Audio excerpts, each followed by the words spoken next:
welcome to another discussion on, ano ba to? Accounting for business combinations. Okay, so our topic for today is consolidated financial statements, the basic procedures lang. Okay, so we're done with business combination. Yay! We're here again para medyo mahirap yung topic. Okay, so hatiin naman natin. So, basic procedures muna tayo. So, let's start. So, this discussion includes the definition of terms, okay, and then the basic procedures, okay? So, ano bang PFRS ang nag-govern sa consolidation of financial statements? So, we have PFRS 10. We're done with PFRS 3. We're now at PFRS 10. So, this is the accounting standard that deals with the preparation and presentation of FS after business combination. After. Okay? So, ano ba yung consolidated financial statement? Siyempre, tapos ka na mag-business combi, operations na. Okay? Nung nag-operations na, paano mo i-represent ngayon ang financial statement niya, knowing na mayroong acquirer-acquiree. So, tapos na yung acquirer-acquiree. So, may parent subsidiary na. Okay, so the financial statements of a group in which the assets, liabilities, equity, income, expenses, and cash flow and its subsidiaries are presented as a single economic entity. Okay, so for example, Jollibee Foods Corporation. So alam natin si Jollibee, yung kinakainan, yung bubuyo ng malaking puwet. Okay, so knowing that, okay, alam mo ba si Jollibee Foods Corporation? Okay, Jollibee Foods Corporation ay marami sila. Okay, so the group, ang involved ay si Jollibee, si Greenwich, si Chowking, si Red Ribbon, sino pa ba? Hindi ko na ba? Si Mang Inasal. Okay, so, lahat ng yon subsidiaries of Jollibee Foods Corporation. Okay, so, paano mo ngayon i-present yung financial statements nila? Pwede kasing maggawa si Greenwich ng sarili niya, si Jollibee mismo ng sarili niya, si Mang Inasal ng sarili niyang FS, okay? Paano kapag ni-require ni SEC ang consolidated financial statement? Ay di pagsasama-samahin mo. However, there's a standard governing such pinagsama-sama mo sa isang financial statement, which is a consolidated financial statement. Okay, so PFRS 10 governs that. So, yun yung consolidated financial statement. Kaya, if you go to the website of Jollibee Foods Corporation, you can download their financial statement. Makikita nyo talagang nag-uumapaw yung kanilang amounts. Okay, so, parang, hindi lang siya 6-digit because, syempre, pinagsama-sama yung operations, the value of the operations of Jollibee, of Greenwich, of Red Ribbon, yung lahat ng pwede mapagamitan ng Happy Plus card. Okay, that's Jollibee Foods Corporation. So, yon. Okay? So, we have the group. Ano yung group? It's actually the parent and subsidiaries. Sino yung parent? The parent is the one who controls the entities. Sino yung subsidiaries? The subsidiaries are the one who is controlled. The subsidiaries are the ones who are controlled by another entity. Okay, so sorry for the wrong gramming. Okay? Next. So, sino ba yung exempt sa paggawa ng consolidated financial statement? Kasi there is an exemption to the general rule. So, sabi kasi sa general, all parent entities are required to prepare exemption. So, if yung parent mo is actually a subsidiary of another entity, so whether wholly owned or partially owned, and all of its owners do not object to its non-presentation of the consolidated FS. So, kumbaga, ito yung parent mo. Akala mo si parent ay parent na lang. So, lima kayong anak ng parent, okay, the subsidiaries. Pero ito palang si parent mo ay anak din ng isang malaki pang korporasyon. Okay? So, if that's the case, so you have to ask the owners if they do not object sa non-presentation of consolidated FS. If they do not object, di ka magawa. Okay? So, yun. Its debt or equity and instruments are not traded in the public market. So, wala siya sa stock. So, hindi siya publicly traded. Okay? So, pwede kang hindi gumawa ng Conso FS kasi those who are publicly traded are required by SEC to prepare such FS. Okay? To safeguard the investors, the creditors, and the public as well. Okay? Its ultimate or any intermediate parent produces Conso FS that are available for public use and comply with PFRS. And then, exempt din ang post-employment benefit plans and other long-term employee benefit plans to which Iba kasing standard naggo-govern sa kanya, PAS 19 applies. Okay? So, ano ba itong control? Okay, kasi itong control na ito malimit nating napapakinggan dito sa Conso FS, and it is actually the basis for consolidation. So control exists if the investor has all of the following. Okay, reading comprehension, all of the following. So it has power over the investee, it has exposure or rights to variable returns from the investee, and it has the ability to affect the returns through the use of power. Okay, so these are the elements. Okay, so isa-isa natin. Ano ba itong power? Okay, itong power is actually yung investee has the ability to affect the relevant activities of the investee. Okay? The investor has the power over an investee when meron siyang existing rights. Okay? And it has the ability to affect the relevant activities of the investee. Okay? So, pwede siyang, these relevant activities, pwede siyang, it affects the operating and financing policies of the investee. Pag ganon, okay, you hold the power, pag board meeting sa'yo nakatingin, tapos sabi mo, hindi yan pwede. Okay? So, nasunod yung gusto mo, power. Okay? Okay? O kaya naman, kapag no silang lahat, tapos ikaw ay yes, kasi ikaw yung majority, you have the power, okay, na push yung project, power. Kasi your decision affected the relevant activities of the company, okay, of the investee. Okay? Example of rights that give power. Kasi maraming rights na pwedeng bigyan ka ng power. Okay? Examples are voting rights, okay? Or potential voting rights. So, saan ba nakukuha yung potential voting rights? So, kapag meron kang convertibles, convertible equities, convertible bonds, okay? So, yung mga, mamaya discuss natin. Okay? So, we have rights to appoint or remove members of the investee's key management personnel or another entity that directs the relevant activities. So, kahit wala kang voting rights, pero you have the right to appoint or remove members of the investee. Pwede yun, ma'am? Yes, pwede yun. Okay? May power ka. O di kaya naman, rights to direct the investee to enter into transactions for the benefit of the investors. So, kahit wala kang voting rights, pero meron ka noon, okay, wow, power. Okay? So, other decision-making that gives the investor the ability to direct investees' relevant activities. How do you assess? So, titingnan mo lang, did it affect the relevant activities of the investee? If yes, so may power si investor. Okay? So, there are some rights lang that needs to be explained. For example, administrative rights. So these are when the voting rights do not have a significant effect on the investee's return, such as those related to administrative tasks only, you should assess. Okay?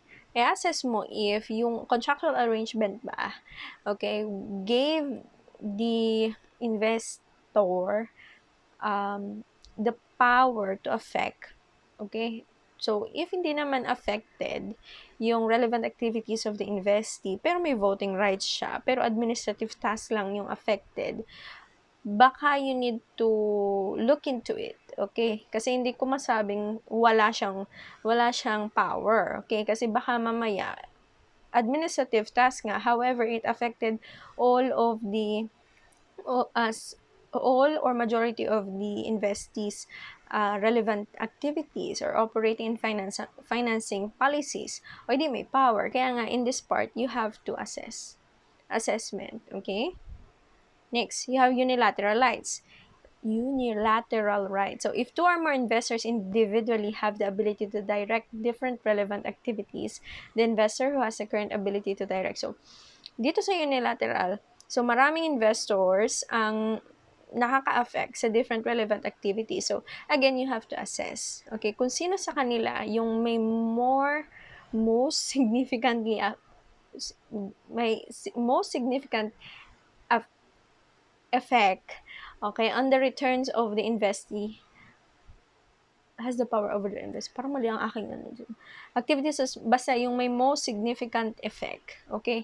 So, you assess all of the investors that have unilateral rights, okay, that has the ability to sa iba't to direct or to influence the different relevant activities of the investee, okay, then assess mo silang lahat if sino sa kanila yung may most significant, okay, if most significant change, most significant influence, most significantly affect the returns of the investee. Okay, so siya yung may power. Okay, for example, franchisor-franchisee relationship. Okay, so you have to assess sino sa kanila, si A, si B, si C. Okay, so yun. Next, protective rights. So rights designed to protect the interests of the party holding those rights without giving that party power over the entity to which the rights relate. Investors that hold only protective rights does not have power over an investee and does not control the investee. So, pag ikaw ay may protective rights lang, for example, you're the investor of an investee, pero ang tungkulin mo lang is to actually supervise, okay, if um, yung contractual agreement mo ba regarding financing is nasusunod, okay? And protective rights. Okay, so if you have protective rights over such, you do not actually have control kasi parang you're actually just standing there. Okay, you do not direct the operating and financing policies of the company. You do not actually affect the relevant activities of the company. You just have to yung goal mo na to protect the party holding those rights. Okay, so if you have those rights, okay, so wala, you do not have power over the investee even if you are given the protective rights. Okay, so yun. Substantive rights. So substantive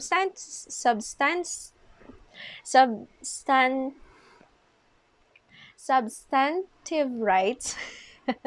Okay, these are rights which the investor has ability to exercise. It's either voting rights or investments such as forward contracts. So, pag-aaralan naman natin yan in the proceedings, in the proceeding apply pa nga. In the succeeding lessons. Okay, so yan. Let's go to voting rights. Okay, so sa voting rights, an investor that holds more than half, more than half. So it's not 50%, it's 51% or more.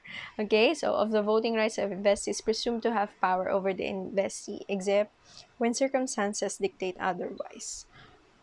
Excuse me. So this results to power when relevant activities are directed through majority vote, and then the majority of the members of the governing body that directs the relevant activities are appointed through majority vote. So majority wins. Okay, if you have the majority shares, okay, you have the majority voting rights. If you have the majority voting rights, you have the power. Okay, so kailan 51% or more.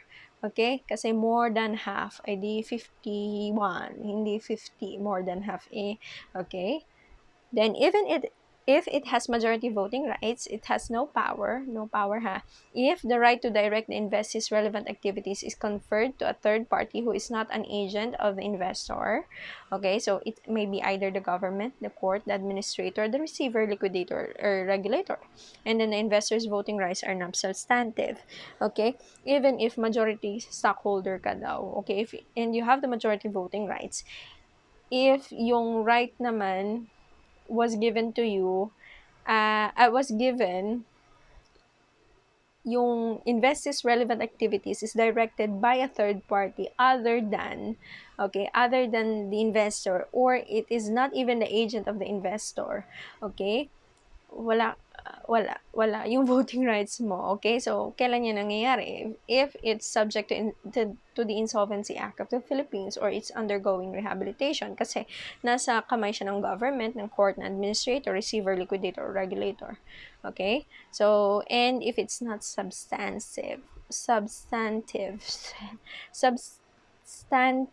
okay, so yeah, it has no majority voting rights but has power. Ito naman, wala kang majority voting rights pero may power ka. Okay?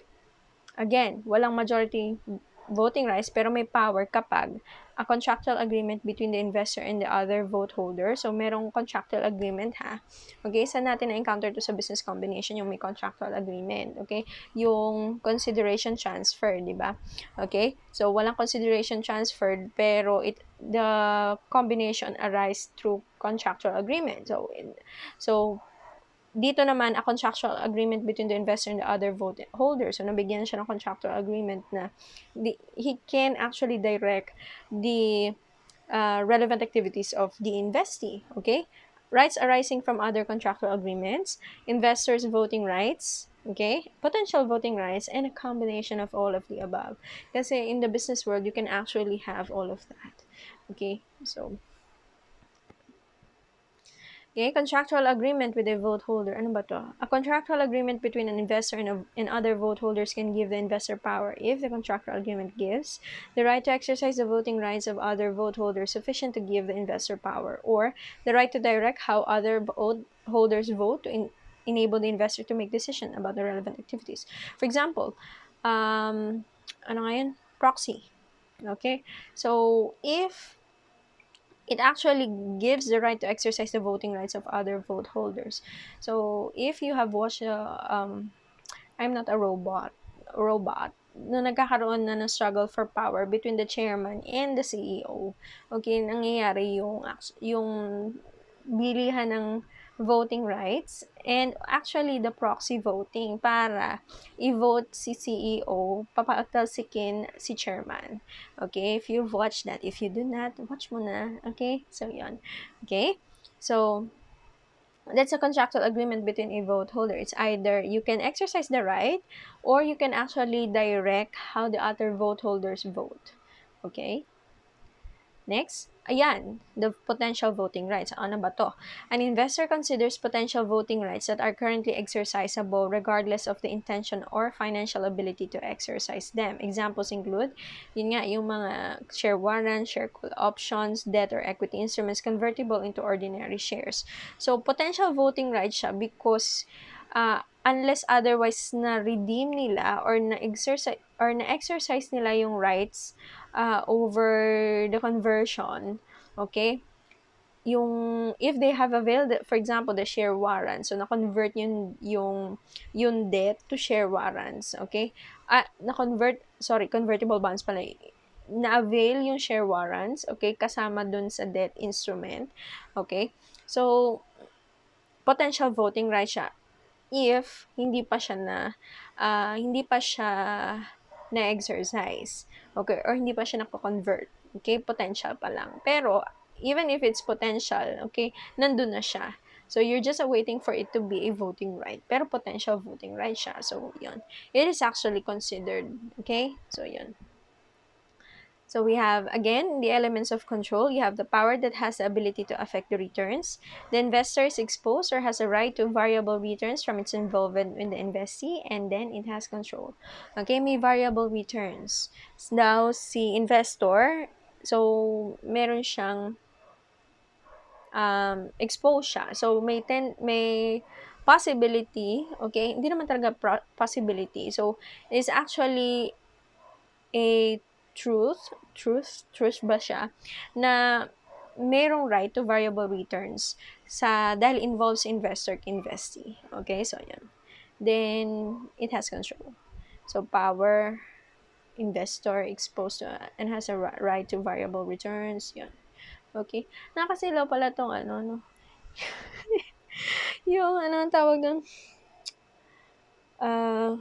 Tamo, hindi ko natanda ang tawag. The ring light. Okay, so we have reporting dates.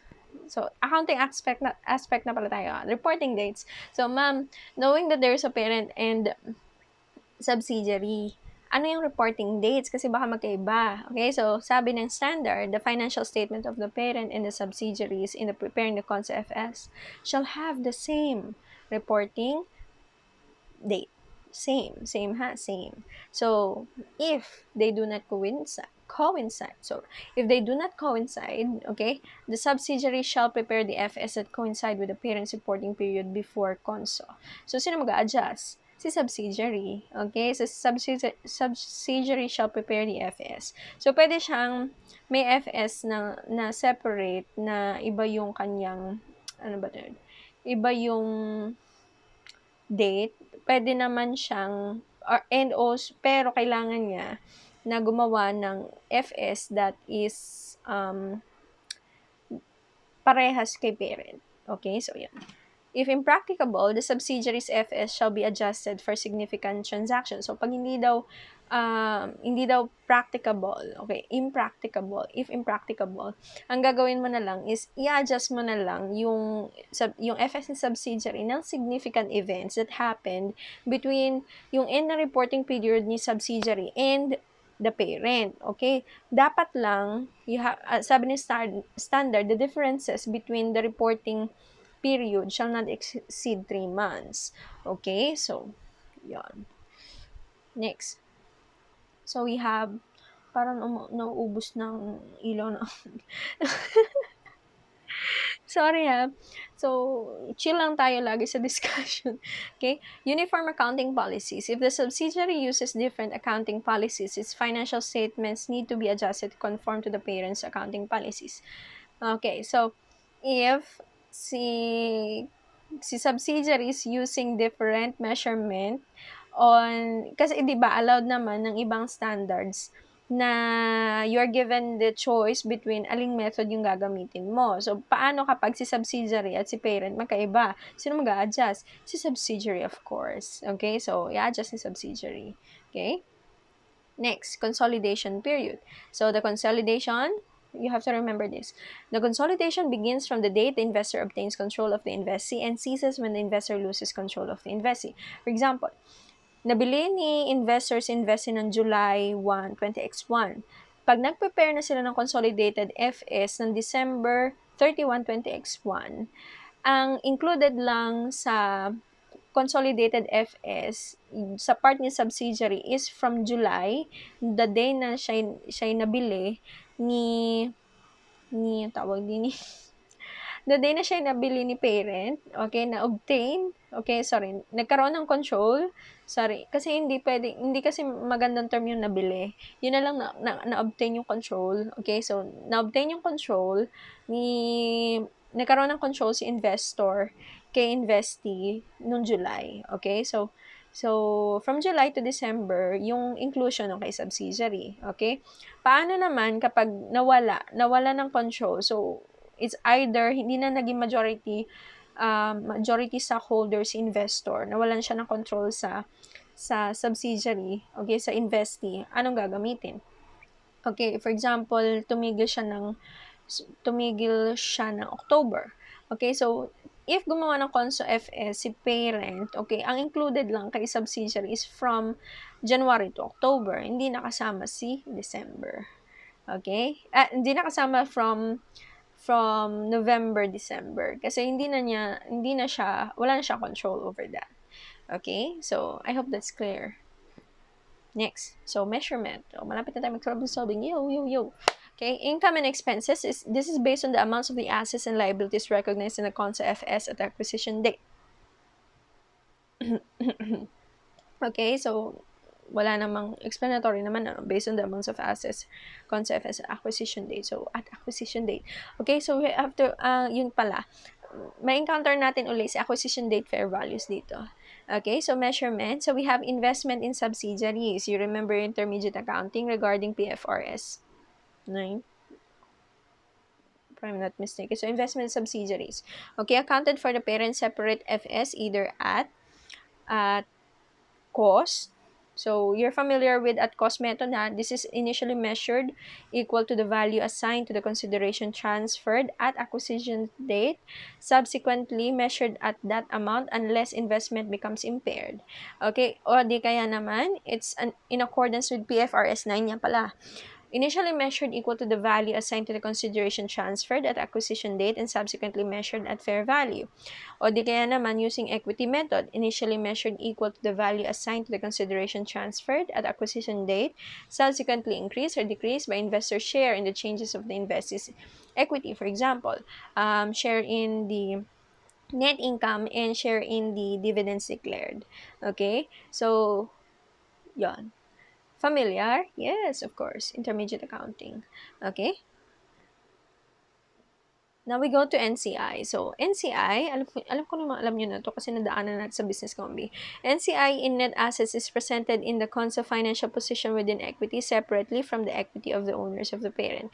So, when you are actually doing the conso FS, si NCI nandun, pero it is separate from the owners.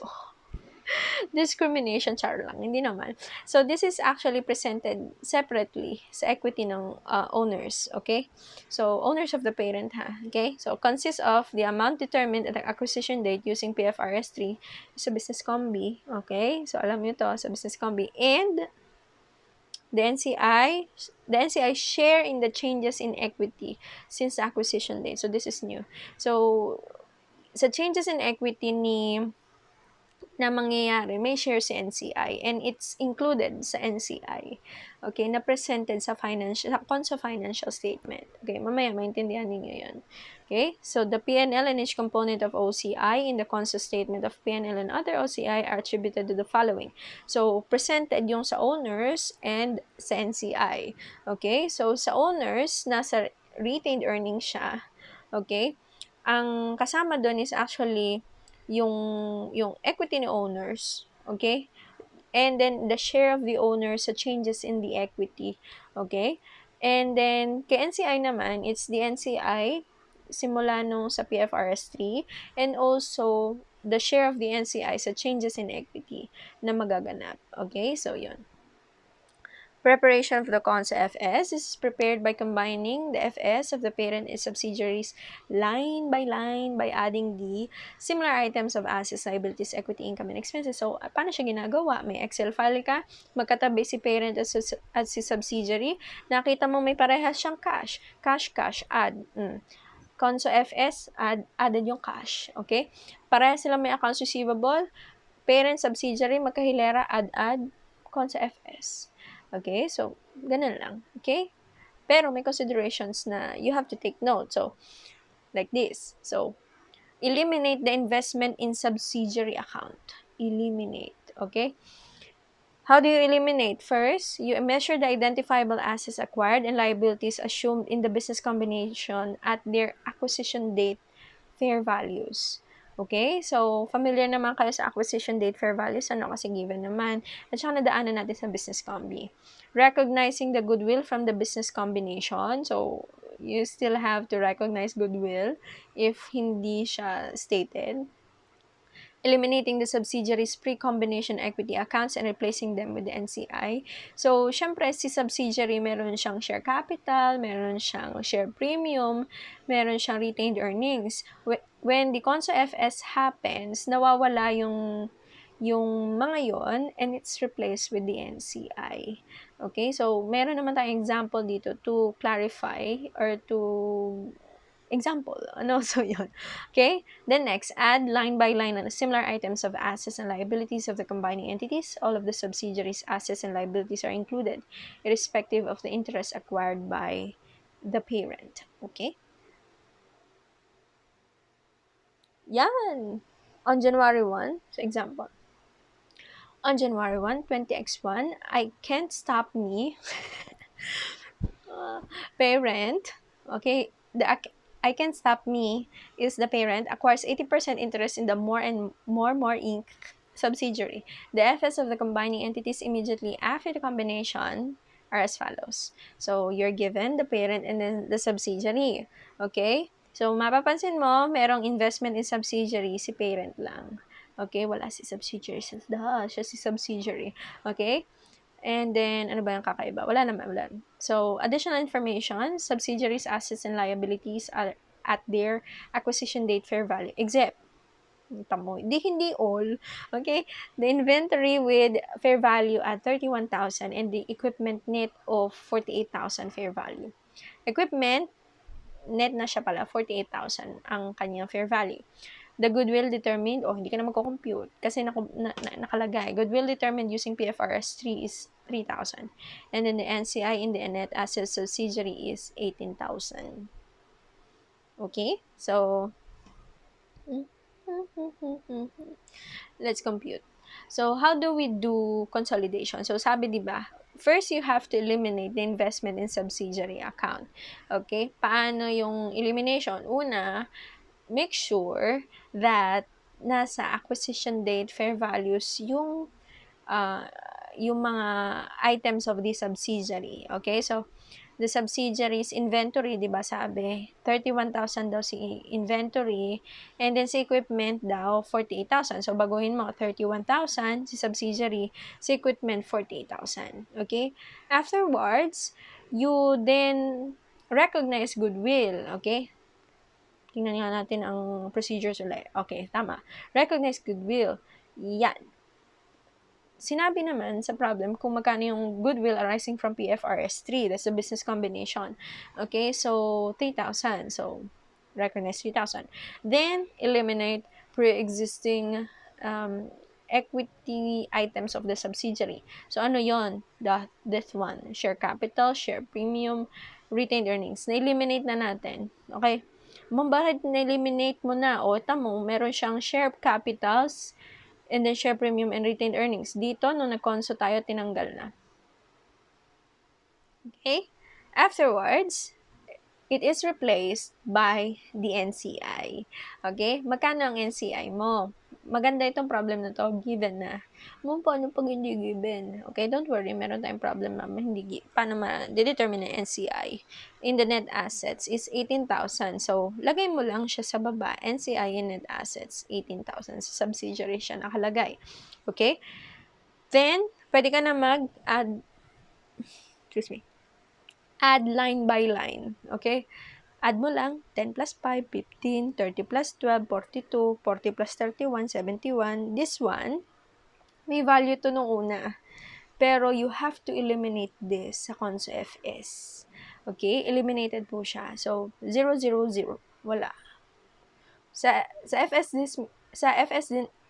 din mismo, walang line item na investment in subsidiary. Okay? So, equipment, okay, add, goodwill, add, your new total consolidated FS, consolidated asset is 359. Okay? So, for the liabilities, isa lang naman, accounts payable, 56,000. And then, kung mapapansin mo, ang kinary over mo lang sa Conso FS is the parents' share capital, share premium, and retained earnings. So, 170, 65, 50. And then, carried over sa NCI in net assets na 18,000. Total liabilities and equity of 359,000. Ma'am, wow, ang galing naman kasi tinanggal natin yung share capital, share premium at retained earnings ng subsidiary, pero balance pa rin. Yes, because, syempre, nag-recognize ka ng goodwill. You have stated the acquisition date fair values of the assets, and also you have recognized NCI in net assets, magbabalanse talaga yan. Pag hindi, check mo ulit. Okay, so yun. So this is actually the hitsura of the consolidated statement of financial position. Okay, mind you guys, if you are already in the field, if you're already an accountant, hindi lang 15,000 ang amount niyan. Okay, lalo na pag nasa malalaking corporations ka. No, okay? You're dealing with many zeros. Hindi naman talaga zeros. You are dealing with many digits. Okay? So, yun. So, kaya mayaman na accountant sa tingin. Char. Okay, so, ito na yun. Yung na-compute natin. So, cash. Wala namang kakaiba sa total assets kundi the goodwill at nawala si investment in subsidiary. Si liabilities, wala namang new sa kanya. Let's look at the equity. Look, this is the parents, 170, 65, and 50. That's the parents share capital, share premium, retained earnings. And then, i-add mo siya. Hindi ko pala pinakita yung, anong tawag doon? Yung border para alam yung inad ko. So, that's 170 plus 65 plus 50. That's 285 owners of the parent. So, owners of the parent yan. Ito yung sinasabi that the NCI is presented separately from the owners of the parent.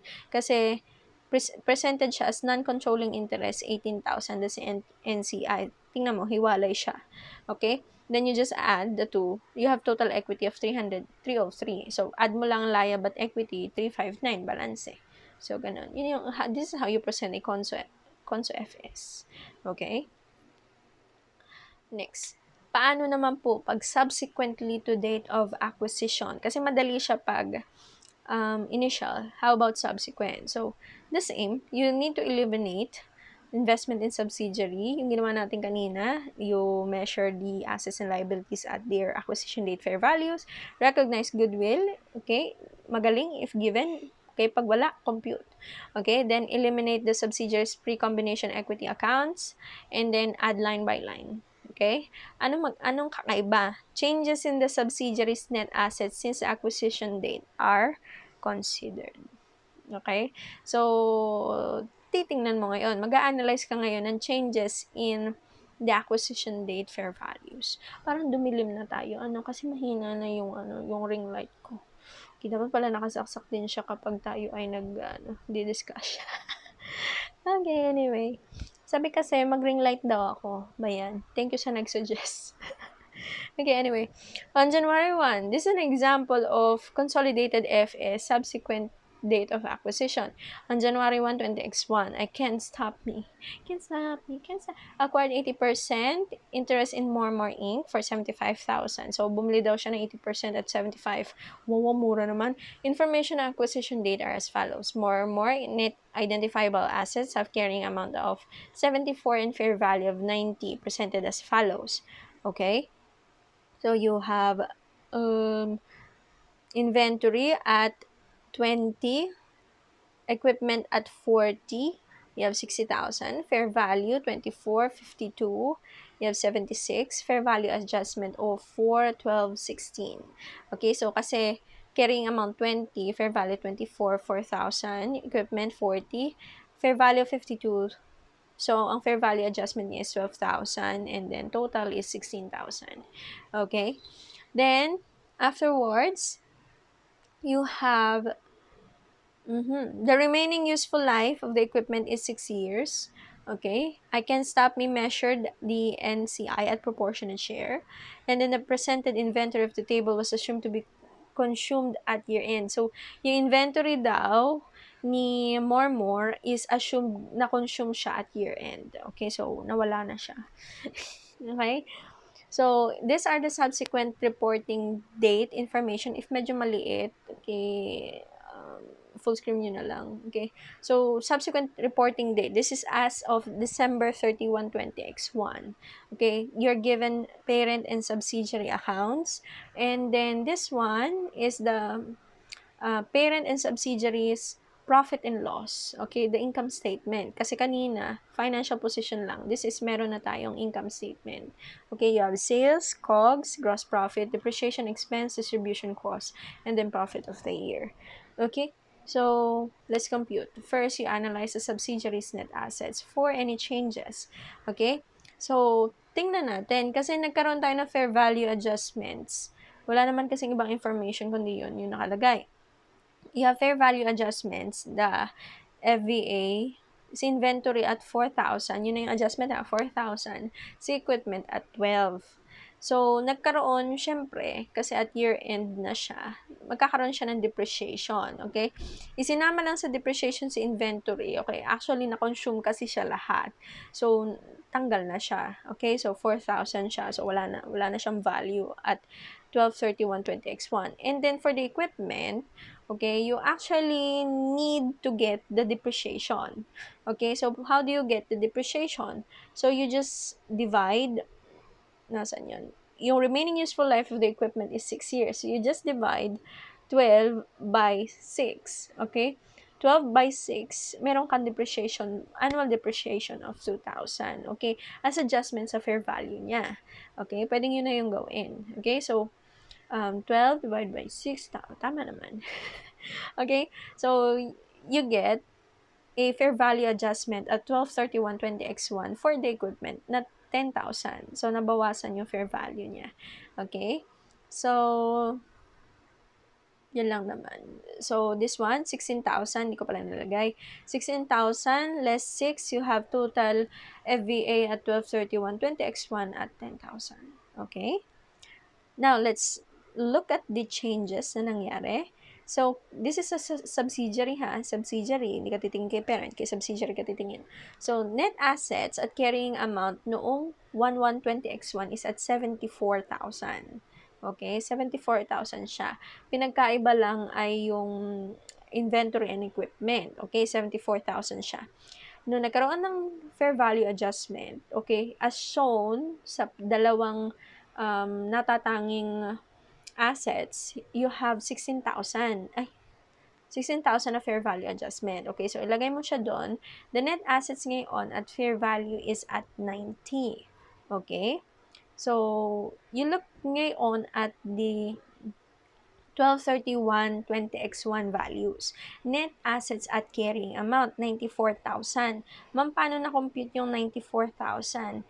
Okay, that's actually your 124, okay, 124,000. If I'm not mistaken, that's 124,000 less 30.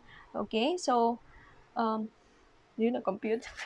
Okay, that's 124,000 less 30. You'll get 94,000. Okay, correct me if I'm wrong. And then, the fair value adjustments, ipasok mo na. The 10,000 na na-compute natin. Okay, you'll get the net assets at fair value of 104,000. Okay, that's the net assets at fair value. Okay, from 19 noong January, naging 104 siya, you'll get a change of 14,000. Ma'am, saan yung gagamitin mamaya? Okay, so medyo you need to actually piga-piga, okay, in the fair value adjustments. Kasi there will be times na hindi given yung fair value, so you have to analyze with the information given, and there will be times na mabait yung problem, binibigay na yung fair values, you just have to look at the changes. Okay, so yun. Okay, next, we compute for goodwill. Okay, so binili daw niya yung 80%, consideration transferred at 75,000, right? So 75,000 consideration transferred.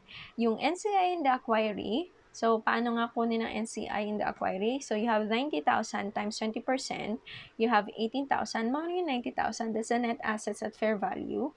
Okay, times 20%, that's the NCI. Okay, ma'am, bakit, paano mo nalaman na 20%? Kasi binili niya is 80%, okay? So, 80% yung binili niya. So, that's majority. Ano yung minority? 20%, okay? 18,000.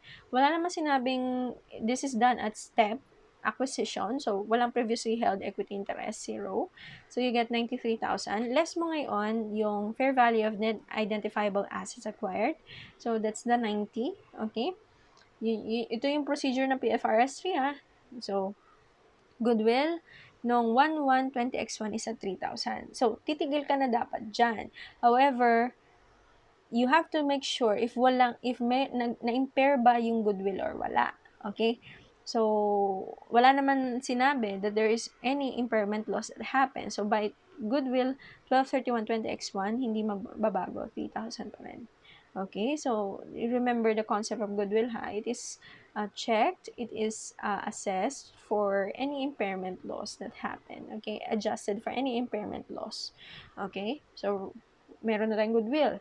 Anong sunod? Where we need to replace, okay, the equity of the subsidiary, tatanggalin natin yung share capital, share premium, and retained earnings niya, and we have to recognize the NCI.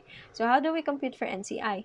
Madali lang siyang gawin. You just need to look at the subsidiary's net assets at year-end. Year-end, ha? Kaya nga tayo nag-compute kanina. Okay, at year-end, that's 104,000 adjusted na with the 10,000 fair value adjustment. Okay, 104,000. Multiply mo lang siya sa NCI. You'll get the NCI in net assets at 12/31/20x1 na 20,800. Hinga muna. Okay? So, hinga muna. Pwede mo naman siyang computein. Okay. There is another way of doing it. Pwede mo siyang computein as the NCI at acquisition date. Okay, 18,000.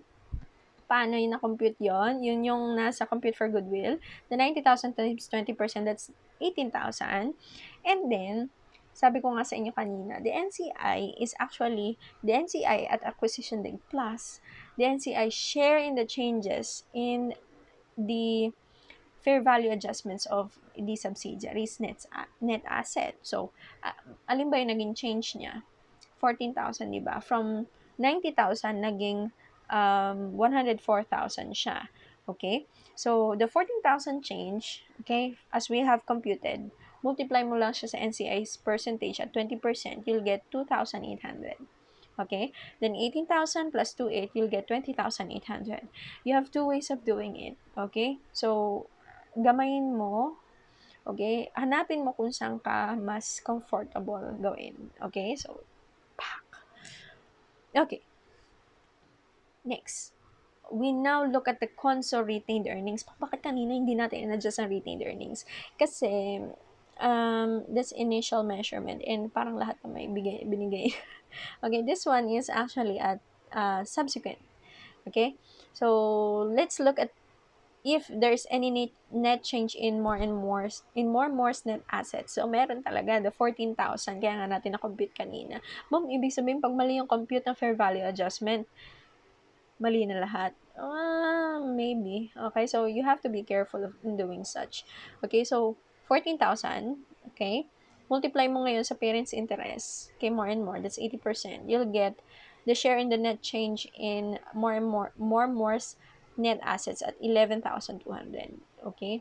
So, saan siya gagamitin? To compute for consolidated earnings. So, paano? Kunin mo yung consolidated earnings ni parent nung 12/31/20x1. So, 110 siya. Saan ko nakuha? Doon sa, yeah, 110. Okay? That's 110. Then, afterwards, you add the parent's share in the net change in the subsidiary's net asset at 11,200 computed above. Okay, then add mo lang, you have the consol RE at 121,200. So, ano bang summary nitong consol retained earnings and the NCI? It's actually adjusting it for any net changes in the subsidiary's net asset. So, ano lang ang goal? You have to look at the subsidiary's net assets if there is any fair value adjustment. So, if meron, determine the fair value adjustment, and then alam mo na pag nakita mo na yung amount mo that there's fair value adjustment, may share dyan si parent at may share dyan si subsidiary. Okay? So, yun, hati sila. Okay? So, pag hinati mo na, you just, kay parent, nasa Conso RE, kay subsidiary, nasa NCI. Okay? So, yun. Next. Kay subsidiary. Kay NCI ay nasa NCI. Okay, sorry. So, yun. Consolidated profit or loss. So, we're done with the consolidated computation for financial position. Now, we go to profit or loss. So, the profits of, I can sum in more and more. So, add mo lang. You have 80,000. Okay, 60,000 plus 20. You have 80,000. And then, di ba depreciation ay expense? So, recognize it as an expense, 6,000, 74,000 consolidated profit. Okay? So, paano natin hahatiin? So, parents' profit before fair value adjustment. So, kay owners of the parent, 60,000. Kay NCI 0. Sa conso ay 60,000. So, share in more's profit before fair value adjustment. So, nagkaroon this one. Si more ng profit na 20,000. Nag-blue ang aking screen. Okay. Meron si Conso FS, si more, si subsidiary na profit na 20,000. Siyempre, may hati dyan si owner at si NCI. Okay, so, paano hatiin? 20,000 times 80% owner of parent, so 16,000, and then 20,000 times the 20% NCI, that's 4,000. Okay? Then, next, you have depreciation of fair value adjustment. Okay, bakit kailangan mong may share to? Kasi, nag-recognize ka ng profit, pero meron pa talaga siyang depreciation due to fair value adjustment. So, may share din siya. Okay, so, 6,000 times 80%, and then 6,000 times 20%, you'll get, ang share ni owners of the parent is 71,200 sa profit. Okay, si NCI, ang share niya is 2,800 sa profit. Okay? Sa conso, Okay, tama naman, 74,000 ang lumabas. Okay? So that's how you do it. So, ma'am, even sa profit ni subsidiary, hati, of course, hati si owner at si NCI. Okay? So, hati-hati na. Huwag malilito ha. Huwag malilito. So, alin yung may hati? May hati si owner at si NCI sa any changes, okay, net changes in the subsidiary's net asset. May hati din si owners at si NCI sa profit ni subsidiary. Okay? So, yan. May nagpatak. Okay? Now, we look at paano natin gagawin yung statement of financial position. Okay? So, yung inventory, we revalue it at 15,000. Okay? Then, the equipment, we revalue it at 40,000. Then, we have goodwill of 3,000. Computed naman natin yung 3,000 kanina. Okay? Then, we remove share capital, share premium, and retained earnings and recognize NCI and net assets. We have computed NCI. Okay? 20,800. Okay? Then, adjustments on, saan yun? Adjustments in the inventory and the equipment, 30. So, yun lang naman. So, yan. 15,000. And then, the 40,000 is actually your, meron ba akong computation dito? The 40,000 includes the fair value adjustment sa FVA na 10,000. Okay, so 30,000 siya before. Okay, 30,000 siya before. Let's look. Yan. The equipment is 30,000 before. Then you look at the FVA, fair value adjustment, na 10,000. So, naging 40,000 siya. Okay? Then, yung investment in subsidiary, pagpasok mo sa conso, wala na siya. So, add mo lang line by line. Chen. So, yon. Next. Alin pa ba? This one, retained earnings. So, na-compute naman natin the new console retained earnings at 121,200 kanina. This one. Yan. 121,200. So, pasok mo siya dyan. And then, we have NCI, 2,800. So, total balance naman sila for 80,000.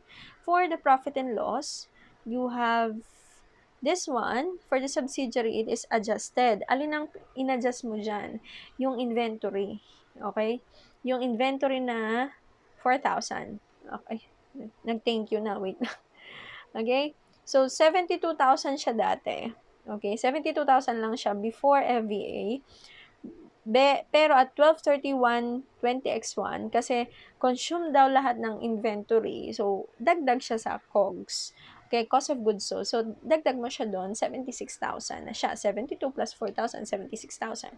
Okay? For the depreciation expense, yung additional 2,000, kasi dati, si depreciation expense ay at 10,000. So, add mo din si 2,000, fair value adjustment, 12,000. So, you'll get this one, 420 to 1. Total profit for the year, 74,000. Okay? Then, meron kang dagdag, profit attributable to owners of the parent, yung compute natin kanina sa table, 71,200 for the NCI. That's 2,800. Total of 74,000. Okay? So, thank you. So, medyo challenging siya, pero this is advanced accounting nga. Konting tiyaga lang sa in mastering, parang muscle memory. Parang kapag ikaw ay isang K-pop star na alam mo yung step nung sayaw, okay? So, what you're going to do is you just have to practice para muscle memory mo na. Okay, ganun din dito. You have to practice, okay, in the basic procedures para muscle memory mo na lang lagi yung pagsasagot ng problems or even when encountering real life situation regarding Conso FS, muscle memory mo na lang yan na, automatic may share si owners at may share si NCI. Okay? So, yan, see you in the guided exercises for more examples para medyo matulungan ko naman kayo sa pag-intindi at sa muscle memory nitong lesson nito. Okay? So, bye guys!